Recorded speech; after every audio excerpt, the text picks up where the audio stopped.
akan digelar di Cheng International Circuit, lintasan teknikal yang dikenal menuntut presisi tinggi dalam pengereman dan akselerasi keluar tikungan. Bagi sebagian pembalap debutan, sirkuit ini mungkin terasa asing dan menantang, namun tidak demikian bagi Veda. Meski berstatus rookie bersama Honda Tim Asia, Buriram bukanlah wilayah baru baginya. Pembalap berusia 17 tahun itu telah berkali-kali menjajal aspal sepanjang 4,5 km tersebut dalam berbagai ajang junior.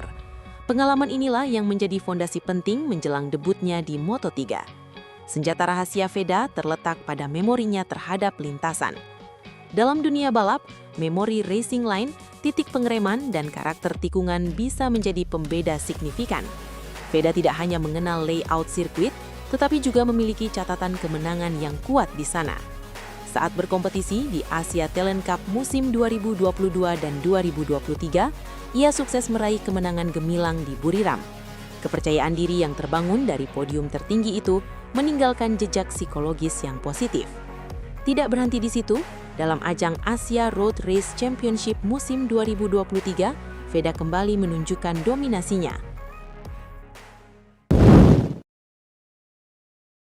Musim balap Grand Prix 2026 menjadi salah satu momen yang paling dinantikan publik Indonesia. Sorotan utama tertuju pada debut Veda Ega Pratama di kelas Moto3. Sebuah langkah besar yang menandai babak baru perjalanan karirnya di pentas dunia.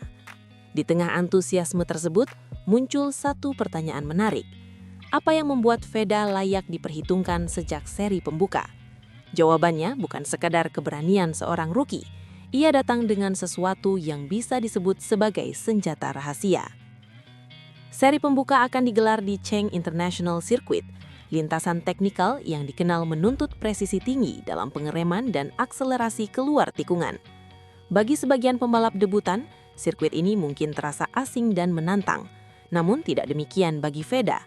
Meski berstatus rookie bersama Honda Tim Asia, Buriram bukanlah wilayah baru baginya.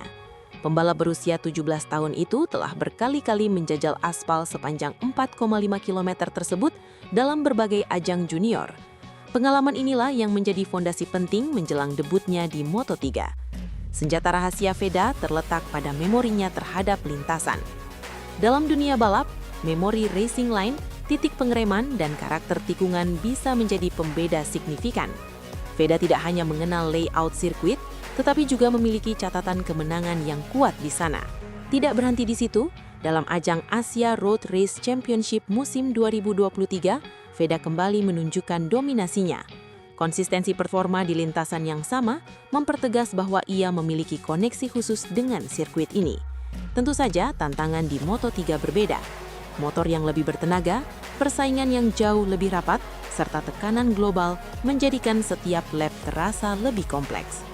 Namun pengalaman sebelumnya diyakini akan mempercepat proses adaptasi Veda terhadap dinamika balapan kelas dunia. Optimisme semakin menguat ketika meninjau hasil tes pramusim di Jerez dan Fortima. Dalam beberapa sesi penting, Veda memperlihatkan pace yang stabil dan ritme balap yang kompetitif. Ia tidak hanya cepat dalam satu putaran, tetapi juga konsisten dalam simulasi lomba jarak penuh. Kemampuan menjaga performa dalam long run menjadi indikator kesiapan mental dan fisik.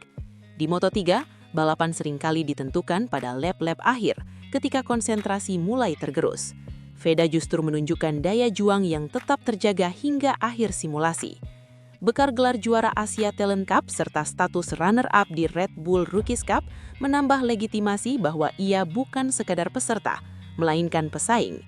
Gaya balap agresif namun terkontrol yang ia tunjukkan di level junior diharapkan mampu diterjemahkan dengan baik di kelas yang lebih kompetitif ini. Namun demikian, ekspektasi tetap perlu dikelola secara realistis.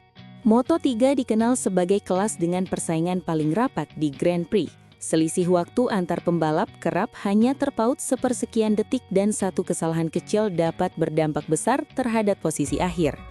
Meski begitu, kombinasi pengalaman historis di Buriram, kesiapan teknis dari tes pramusim, serta mentalitas juara yang telah teruji membuat Veda memiliki fondasi kuat untuk memulai musim.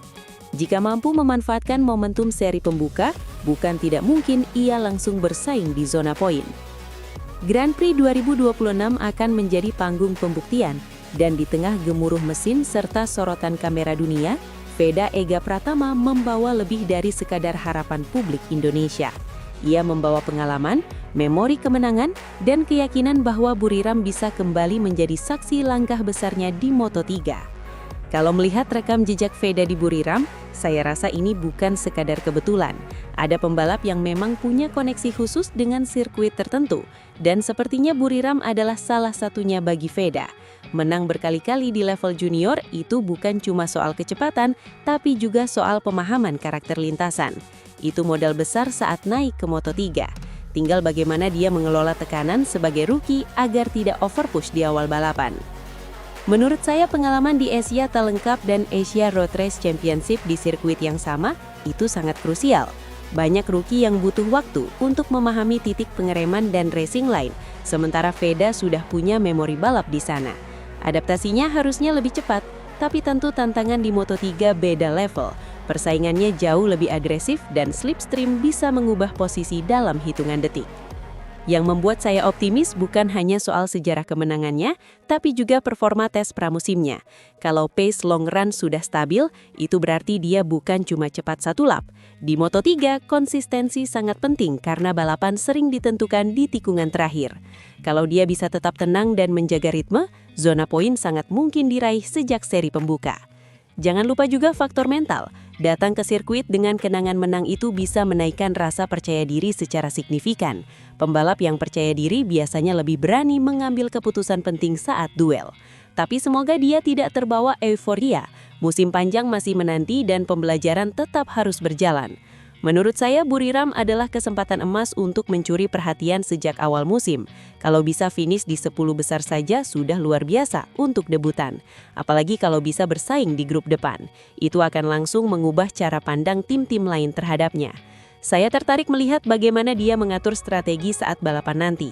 Di Moto3, taktik slipstream dan timing overtake sangat menentukan. Pengalaman di junior mungkin membantu, tapi di level ini semua pembalap sangat cerdas secara taktik. Semoga tim juga memberikan arahan yang tepat. Buat saya, status runner-up Red Bull Rookies Cup itu bukti bahwa dia sudah terbiasa melawan pembalap Eropa, jadi bukan cuma jago di Asia. Itu penting karena di Moto3 mayoritas rivalnya berasal dari Eropa. Adaptasi budaya balapnya sudah ada. Saya berharap publik Indonesia juga bisa lebih dewasa dalam mendukung. Jangan langsung kecewa kalau hasil belum sesuai ekspektasi. Proses adaptasi di kelas dunia itu berat, tapi melihat fondasi yang dia punya, masa depannya terlihat cerah. Yang paling saya tunggu adalah bagaimana dia menghadapi. Di Moto3, sering sekali pembalap saling bersentuhan ringan di tikungan. Kalau dia bisa tetap stabil dan tidak panik, itu sudah menunjukkan kematangan luar biasa untuk usia 17 tahun. Secara keseluruhan saya melihat kombinasi yang lengkap. Pengalaman historis di Buriram, hasil tes pramusim yang menjanjikan, dan mentalitas juara di level junior. Tinggal pembuktian di balapan resmi. Kalau start musimnya kuat, musim ini bisa jadi titik awal karir panjangnya di Grand Prix.